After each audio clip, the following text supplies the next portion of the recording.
In the world of sports, we use the word prime loosely.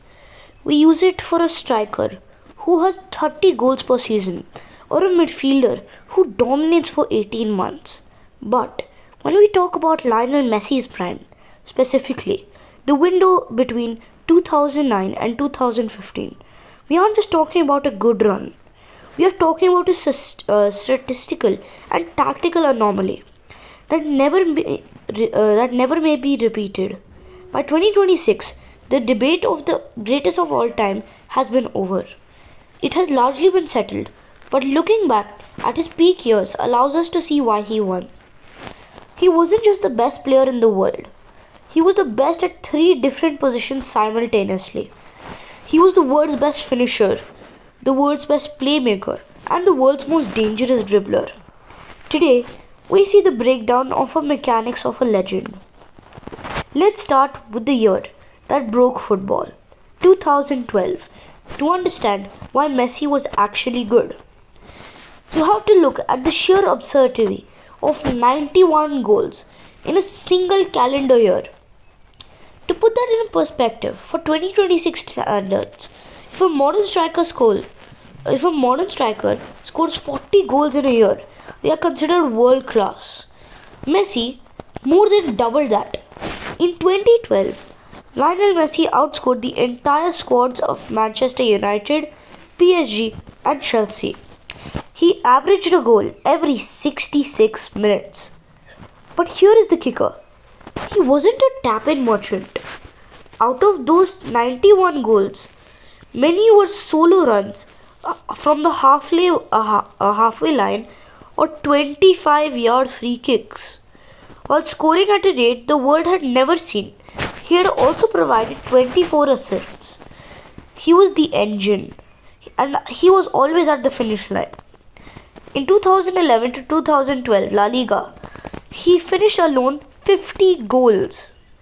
We would often see players drop in off in form.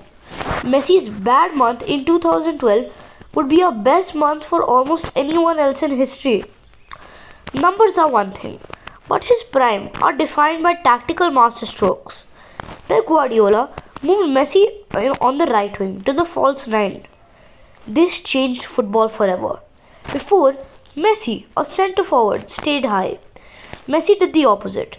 He would drop deep into the midfield, dragging world-class defenders like Sergio Ramos or Rio Ferdinand into the no-man's land. If they followed him, he'd slip them a pass to a winger. If he stayed there, he had a 20-yard space to turn and run at the defense. This is what scouts called a tactical gravity. Messi didn't just occupy one defender. He required a three-man cage.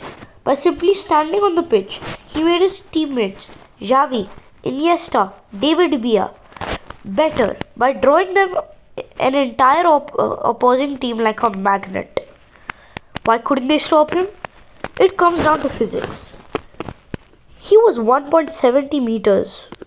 Messi had a lower center of gravity than almost any defender he faced. In his prime, his acceleration with the ball was often faster than most players sprint without the ball. Look at his touch. Most players kick the ball and ahead of them run. Messi carried it. The ball stayed within 6 inches of his left foot at all times. This meant he could change direction in a fraction of a second. Think back to 2015 against Bayern Munich. Jerome Boateng, one of the best defenders in the world, literally collapsed because his brain couldn't process Messi's change of direction. It was so fast, it wasn't just a dribble, it was a biological mismatch. He didn't use step overs or flashy tricks. He used fades, shoulder drops, and pure timing. Critics say, could he do it on a cold stroke on a Tuesday? Does he disappear in big games? The data says absolutely not. In his prime, Messi was the ultimate clutch player. He scored in the 2009 Champions League final with a header against Rio Ferdinand and Nemanja Vidic. He destroyed Manchester United again at the 2011 final at Wembley. Between 2009 and 2015, He won two trebles, winning the League Cup, Champions League in just one season.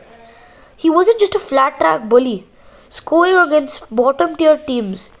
He saved most of his devastating performances for Real Madrid, AC Milan, and Manchester City. By 2013, Barcelona suffered.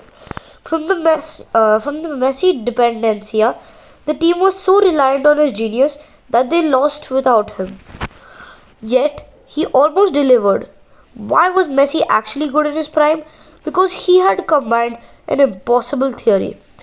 He had the longevity of a marathon runner, precision of a neurosurgeon, and the output of a video game character. As of 2026, he has 891 goals in over 1100 appearances. But those 6 years, 2015 to 2009, were the peak of human capability on a football pitch. We didn't just watch a player, we watched the sport being solved. He was the game.